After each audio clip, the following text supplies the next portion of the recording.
Keir Starmer's move to bring in mandatory digital ID has been branded the mark of the beast by El Salvador's President Nayib Bukele. Starmer had laid out his plans for the digital ID, saying it was to counter illegal immigration. And that is why today I am announcing this government will make a new free-of-charge digital ID mandatory for the right to work by the end of this Parliament. Let me spell that out. You will not be able to work in the United Kingdom if you do not have digital ID. It's as simple as that. Because decent, pragmatic, fair-minded people, they want us to tackle the issues that they see around them. And of course, the truth is, we won't solve our problems if we don't also take on the root causes, looking upstream to tackle poverty, conflict.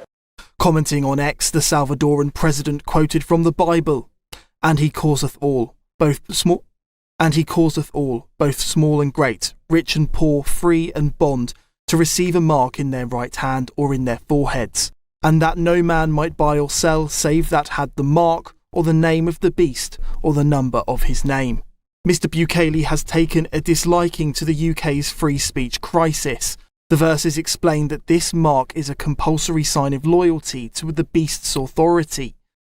Recently, he responded to the British government's warning that users should think before they post, saying, "Never again will the West lecture us on democracy, human rights or free speech." Under Mr. Bukele's leadership, he claims El Salvador has gone from one of the most violent and dangerous countries in the world to the safest in the Western Hemisphere in just 6 years. He launched an uncompromising crackdown on cartels and gangs, which has earned him stiff criticism from Western media, who accused the president of human rights abuses. Recently, he clashed with the BBC, accusing Britain of arbitrarily arresting people for speech. Now, I would assume that the criticism may come from a hypothetical country that doesn't have any arrest of innocents. But I'm sure that in the UK they do plenty of arrest of innocent people, and then they are proven innocent in court. But sometimes, and we have seen a lot of cases in the US, in the UK, in Europe, that they find them that they're innocent 20, 30 years after being convicted because they found some DNA evidence. So what does that mean? That means that you shouldn't arrest criminals? No. Yes. Is that 75,000 people in the space of a year isn't regularly arrested by police anywhere else in the world, and that this is a unique situation with unique powers given to the security forces to make arrests on site according to criteria deemed by them. Yes, of course, because you don't live in the world murder capital. So when you don't live in the world murder capital, it's because you don't have enough murderers to fill a prison like ours. Because the difference is that in the UK is not the world murder capital. El Salvador was, by your own accounts, the world murder capital. So if we have the world murder capital, the most dangerous place in the world, the place in the world with the most murders, why is that? Because we have the place in the world with the biggest amount of murderers. So of course, you cannot arrest 70,000 people because you don't have 70,000 murderers because you're not the murder capital of the world. But we did have 70,000 murderers, and that's just a number that coincidentally is the number that we arrested. Every study made by the World Bank, by the NGOs, by the experts, way before our government, established that there were at least 70,000 gang members and 500,000 collaborators. So why do we have the biggest incarceration rate in the world? Because we changed the murder capital of the world, the world's most dangerous country, into the safest country in the Western Hemisphere. And the only way to do that is to arrest all the murderers. There's no other way to do it. So we have to arrest all the murderers. So you say, why is such a big number? Well, what do you expect? That we arrest 100 people and we leave 69,900 gang members in the streets and suddenly the murder rate will drop? Or do you expect that we because we're Salvadorans or something, because we're second-class citizens or something, we have to die. They have to kill our families, they have to kill our children, because your liberal ideas of what a democracy should be have to be respected. And we, since we're not using your recipe, then we have to be killed, we have to let our children be killed, we have to let the bloodshed to go on for 50 years because of imported policies from your countries, because your countries had lecturers in the 80s, the war. You had a fight with the Soviet Union, had nothing to do with us. What did you do? You financed El Salvador to fight a war between us, between brothers.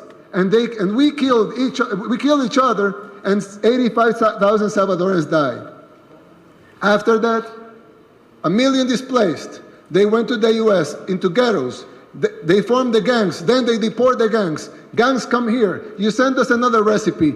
Law to don't arrest minors. Okay, but all the gang members were minors at the time. So gangs grew, and then they terrorized the country. They started killing people, and we became the murder capital of the world. Nobody could solve it. We took the recipes from the OAS, we took the recipes from the UN, we took the recipes from the European Union, we took the recipes from the United States. None of the recipes worked. More bloodshed, more people were dying. So what do? Okay, we do something and we save people. And now we're the safest country in the Western Hemisphere.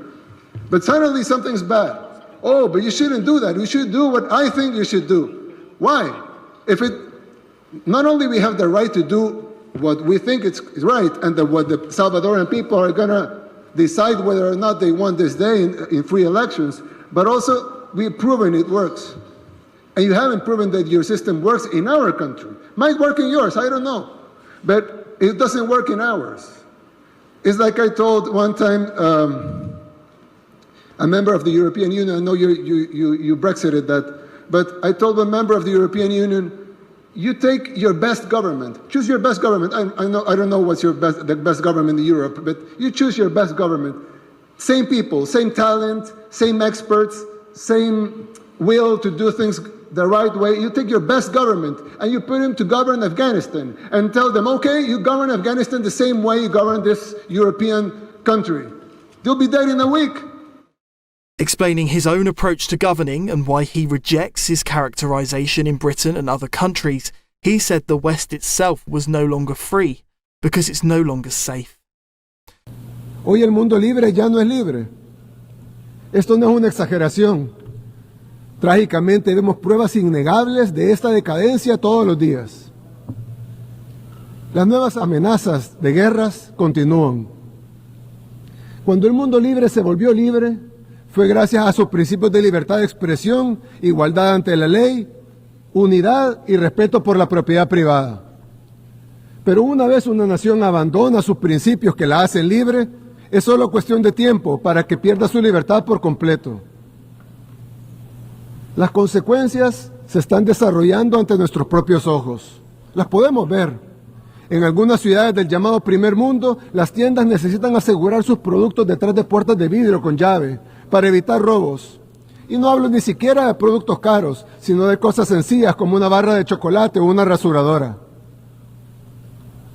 En otras ciudades, las calles ya no pertenecen a la gente, sino que han caído en manos de la indigencia, de las pandillas, del crimen organizado y de las drogas.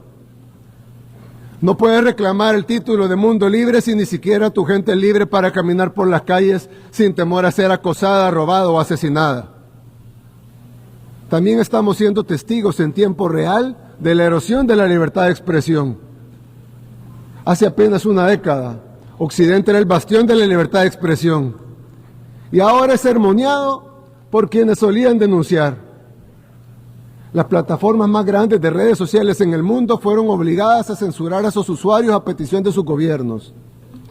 Ciudadanos de países occidentales han sido arrestados por compartir publicaciones en redes sociales. Los partidos gobernantes han intentado prohibir a su oposición política. Estas no son acusaciones ni teorías de conspiración, son hechos comprobables y ampliamente documentados. No se puede ganar el respeto del pueblo sin respetar al pueblo. Donald Trump has been impressed by Bukele's swift transformation of El Salvador. The administration has toured his penal estate and signed agreements to deport criminals there from the US.